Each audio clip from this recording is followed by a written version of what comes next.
జబర్దస్త్ ఎవరు పట్టించుకోరు. ఎవరైనా బయటకు వచ్చిన వాళ్ళు తిడుతూ ఉంటారు ఎందుకని, ఎవరు తిడుతుంటారు అంటే టీంని సపోర్ట్ ఉండదు ఏముండదు అని ప్రతి ఒక్కరు ఏం కాదు. అంటే రాలేదు కాబట్టి అలా మాట్లాడుతున్నాం. లేదు లేదు లేదు, మీరు జబర్దస్త్ ఎవరైనా అడగండి. ప్రసాద్ అన్న కష్టం వచ్చినప్పుడు అందరూ రెస్పాండ్ అయ్యాం. ఎవరు కష్టం వచ్చినా అప్పుడు ప్రసాద్ అన్న కష్టం వచ్చినప్పుడు అందరూ రెస్పాండ్ అయ్యాం. ఎవరు కష్టం వచ్చినా మినిమం రెస్పాండ్ అవుతాం. ఇప్పుడు రామ్ ప్రసాద్ మీరు వైజాగే కదా, ఇంకెవరు ఉన్నారు ఆర్టిస్టులు వైజాగ్? వైజాగ్ నేను, రామ్ ప్రసాద్, అప్పారావు గారు, తర్వాత ఇంకొక ఆయన ఉన్నారు చంద్ర టీంలో. మీకు మీరు సపోర్ట్ చేసుకుని వచ్చుకున్నారా? అక్కడికి వచ్చేది తెలిసింది వాళ్ళు వైజాగ్ అని. రామ్ ప్రసాద్ అయితే మా ఏరియాలో ఉండేవాడు చిన్నప్పటి నుంచి, ఎప్పుడు ఇద్దరు ముఖాలు చూసుకోలే. ఇక్కడికి వచ్చే ఏరియా అంటే ఇలా వైజాగ్ గొల్లపాలెం అన్నాడు, మా పక్కనే డాబా గార్డెన్స్ అన్నాడు. అవునారా అన్నాడు. ఇద్దరు ఒకరు తెలియదు, ఇక్కడికి వచ్చేది పరిచయం అయ్యారు. ఇప్పుడు మంచి ఫ్రెండ్స్. కానీ ఇప్పుడు ఆర్టిస్టులు ఎవరు ఏం చెప్పరు, ఆర్టిస్టులు అంతే, అదొక కులం, అదొక మతం. ఎందుకు ఇప్పుడు బయటికి రావు నువ్వు నార్మల్గా తిరగవు? అంటే నేను ఎప్పుడు చూడలేదు, నేను మీ వాళ్ళందరినీ చూసాను, మా వాళ్ళందరితో కలిసి తిరిగాను, అందరు తిరుగుతుంటాను. అసలు ఆ లైఫ్ కి చాలా దూరం బ్రో. సెలబ్రిటీ మా వాళ్ళందరినీ చూసి అలాంటి లైఫ్ బ్రతకూడదని, చాలా సింపుల్ లైఫ్. ఈవెన్ మా ఇంట్లో పప్పులు అయిపోయినా, ఉప్పులు అయిపోయినా, ఏదైపోయినా ఉదయం నుంచి లెగిస్తే సాయంత్రం వరకు ఇదే పని. పిల్లలకి ఏం కావాలి, ఇంట్లోకి ఏం కావాలి, ఇదేం కావాలి, ఇదే లైఫ్. అయితే ఒకటి బయటికి వెళ్ళి ఈవెంట్లు చేసుకుంటా, లేకపోతే ఫ్యామిలీతో స్పెండ్ చేస్తా. ఇవి రెండు తప్ప నాకు వేరే ప్రపంచం తెలియదు. First work, second family. మీరేమో ఇలా మంచిగా మాట్లాడుతున్నారు, మన బయటలేమో ఇండస్ట్రీ వాళ్ళకి అసలు పిల్లల్ని ఇవ్వకూడదు, పెళ్ళిళ్ళు చేయకూడదు అని చెప్పి సమస్య నా మీద ఎట్లా ఉంటుంది, ఎదవలు ప్రతి దిక్కలా ఉంటారు. కానీ దాన్ని ఏదో అంటారు అంటే అమ్మాయిలకు అవకాశాలు కావాలంటే అడిగారు, అది మన సినిమా ఇండస్ట్రీని బ్లేమ్ చేస్తాం. ఎక్కడ ఆఫీసుల్లో లేవా, లేకపోతే ఎక్కడ ప్రతి సంస్థలో ఉంటుంది ఇది. సినిమా ఇండస్ట్రీ ఏంటంటే కొంచెం తేరగా దొరుకుతుంది, ఎవరు రెస్పాండ్ అవ్వడు కదా, అందుకే మన మీద రుద్దుతారు. మనకి పిల్లలు ఏమని అంటారు, మనతో ఫోటోలు దిగుతారు, మనతో ఇది చేస్తారు, అది చేస్తారు. పిల్లలు ఇచ్చేసరికి సినిమా ఇండస్ట్రీ అంటే ఏమో డిఫరెంట్ గా చూస్తారు కదా. అలాంటి ఇబ్బందులు పడ్డావా అని అదృష్టం ఏంటంటే పెళ్ళి అయ్యాక వచ్చాను, లేకపోతే నేను ఇలా మిగిలేమని బ్యాచులర్. అది ఇంతనేమో ఇంకా లేదు అయిపోద్దిలే, నేను చెప్పాను కదా నెక్స్ట్ ఇయర్ కల్లా అయిపోద్ది. నిజంగా నేను ఒక మాట అంటే మిస్ అవ్వదు బ్రో. మిమిక్రీ ఎలా బ్రో? అది మిమిక్రీ గాడ్ గిఫ్ట్ బ్రో. ఎలా అంటే దానికి మనం ఏం లేదు, నువ్వు కావాలని చేసావా అంటే నేను మిమిక్రీ చేసావన్నట్టు అంత ఈజీగా కావాలని చేసావు అంటే మిమిక్రీ నేను చెయ్యాలి. Mimicry is God gift. కాలేజీలో ఉండేటప్పుడు లెక్చరర్స్ ని ఇమిటేట్ చేసేవాడిని. అలా సినిమాలు చూసి హీరోని అంటే అన్ని చేయలేను, ఏదో ఒక 4-5 వరకు బాగా చేయగలను అంతే. మహేష్ బాబు గారిది చేస్తా, చిరంజీవి గారిది చేస్తా, చాలా వరకు చేస్తా. ఆయన మూవీ కూడా డబ్బింగ్ చెప్పేవారు. వన్ సినిమాకి మొత్తం ట్రాక్ చెప్పా, అది వాయిస్ వినబడలేదు, డైలాగ్స్ చూస్తూ సినిమా అంతా మ్యాచ్ చేసుకెళ్ళా ఒక 5 రోజులు కష్టపడి. అంటే నువ్వు జస్ట్ నార్మల్ డబ్బింగ్ ఇచ్చా? సేమ్ యాస్టీ చెప్పేసా. ఆయన వచ్చి షాక్ అయ్యాడు. ఎవరు చెప్పారంటే ఫలానా భాస్కర్ అని చెప్పాడు. ఆయన షాక్ అయ్యి తర్వాత ఆయన చెప్పారు. కలిసారా, మాట్లాడారా? ఆ అదృష్టం ఒక్కసారి ఫోటో దిగాను అంతే, అక్కడ వేరే షూట్లో దొరకలేదు అటువంటి అదృష్టం. మై ఫేవరెట్ హీరో, చిన్నప్పటి నుంచి చాలా ఇష్టం. మహేష్ బాబు గారు, కృష్ణ గారి ఫ్యాన్, తర్వాత మహేష్ బాబు ఫ్యాన్.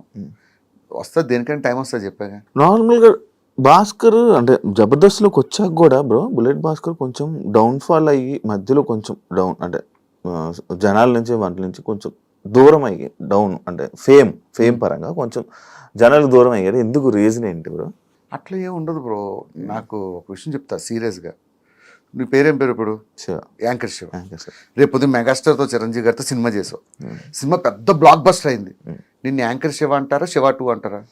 యాంకర్ శివ పేరు ఒకసారి వస్తుంది, దాన్ని కాపాడుకుంటూ వెళ్ళాలి తప్ప డౌన్ఫాల్ హైఫాల్ మనం ఏమైనా పెద్ద పెద్ద హీరోలు ఒక సినిమా ఫ్లాప్ అయితే సినిమా డౌన్ఫాల్ స్టార్ట్ అవుతుంది. చిన్న ఇండస్ట్రీ కదా బ్రో.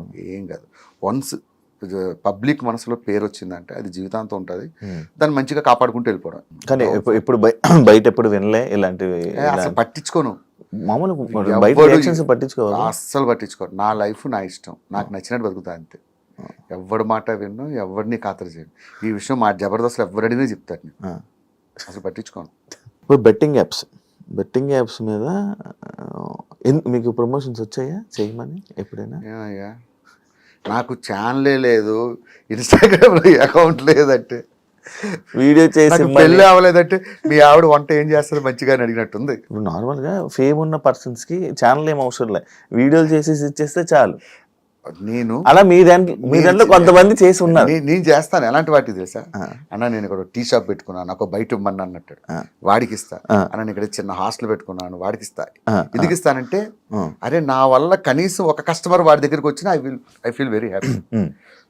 ఇటువంటి బెట్టింగ్ యాప్స్ అనేది అది మనం అలాంటివి చేయలేం. దాన్ని చేయడం అంటే అంత దరిద్రం ఇంకోటి లేదు. అదే ఇప్పుడు నేను ఒక పాయింట్ ఒక కామెంట్కి సంబంధించి నేను ఒకటి తీసుకున్నా.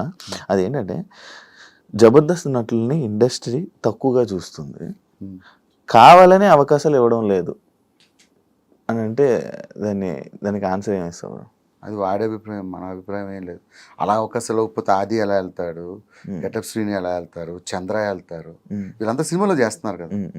అవకాశాలు ఇవ్వకపోవడం ఇస్తుంది, కాకపోతే ఒకటి టైం వస్తుంది, ఒకటి టైం రాదు, అంతే తేడా. ఇది తక్కువ చూస్తారా? అది ఉందా? తక్కువ ఏం చూడరు, మంచి వాల్యూని ఇస్తారు. నేను చేసిన 2-3 సినిమాలు చేశాను కానీ మంచిగానే వాల్యూ ఇస్తారు, అలాంటిది ఏమి ఉండదు. కాకపోతే ఒకటి చెప్తా సినిమా వాళ్ళకి, జబర్దస్త్ ఆర్టిస్ట్ అనేవాడు ఛాలెంజ్ చేసి చెప్తా, మీ ఇండస్ట్రీలో ఎవరూ చేయలేడు, అంతకన్నా అద్భుతంగా చేయగలరు. అది మాత్రం పక్కా రాసిస్తా. జబర్దస్త్ ఆర్టిస్ట్ని యాక్టింగ్ పరంగా తక్కువ అంచనా వేసే అవసరం లేదు. నేను జబర్దస్త్లోనే నాన్ స్టాప్గా 25 నిమిషాలు 30 నిమిషాలు నటిస్తున్నారంటే వాళ్ళు అలవోకగా కెమెరా ముందు చేసేయగలరు. అది అయితే 100% కన్ఫర్మ్. ఎందుకంటే పెద్ద పెద్ద ఆర్టిస్టులు మాకు గెస్ట్లకు వస్తారు కదా, వాళ్ళే చెప్తారు మాకు ఈ మాట. నాకు అప్పుడే అర్థమైంది జబర్దస్త్ ఆర్టిస్టులు గొప్పతనం. అరే మీరు ఎట్లా చేస్తున్నారా 20-25 నిమిషాలు నాన్ స్టాప్గా డైలాగులు గుర్తుపెట్టుకుని. సినిమా ఏముంది బాబు, చిన్న ముక్క ఇలా చెప్తారు కట్, చిన్న మొక్క చెప్తారు కట్, అట్లా కాదు కదా. ఒక స్కిట్ ప్రాక్టీస్ చేయాలంటే 25 నిమిషాలు దాదాపు ఒక 40-50 డైలాగులు గుర్తుపెట్టుకొని చేయాలి. నేను ఒకసారి వచ్చినప్పుడు చూసాను, నాకే ఇది ఎలా చేస్తారు అంత ప్రాక్టీస్ చేస్తాం. ఇప్పుడు చిరంజీవి గారు మహేష్ బాబుతో వీళ్ళతో 3 కోట్లతో సినిమా చేయడం ఏంటి, ఆ కాన్సెప్ట్ ఏంటి? యాక్చువల్గా నేను అది ఒక నార్మల్గా చెప్పిన డైలాగ్ ఏంటంటే, నాకు యాక్చువల్గా నేను I'm not a great actor but good director.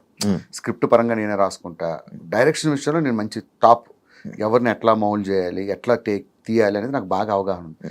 నా టార్గెట్ ఏంటంటే, రేపు పొద్దున ఏదైనా సినిమా డైరెక్షన్ ట్రయల్స్లో ఉన్నా, రేపు పొద్దున ఒక సినిమా తీసినా ఒక 3-5 కోట్లు సినిమా తీయాలి. అది ఒక 100-200 కోట్లు 100 కోట్లు వచ్చేంత సినిమా తీస్తా. 3-5 కోట్లు ఎందుకంటానంటే సినిమా క్వాలిటీ, లేకపోతే దాన్ని షార్ట్ ఫిల్మ్ అంటారు.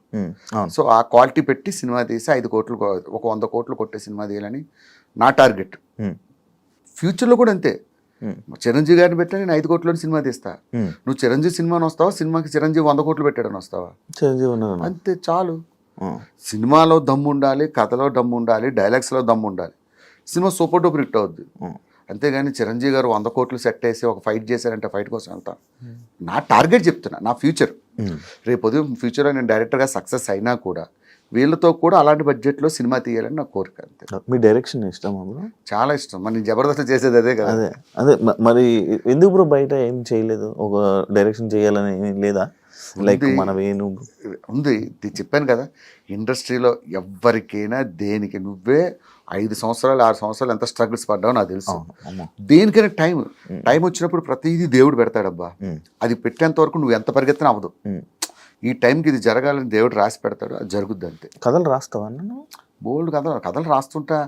2-3 ప్రొడ్యూసర్లు చెప్పా, చాలా మందికి చెప్పా. కొంతమంది అయితే ఆ కథలను కాపీ కొట్టి సినిమాలు తీసేశారు. అప్పటి నుంచి అనుకున్నా ఇంకోసారి ఇలా చెప్పకూడదని చెప్పి. చాలామంది పేర్లు చెప్పాలి, మళ్ళీ వాళ్ళు హట్ అవుతారు.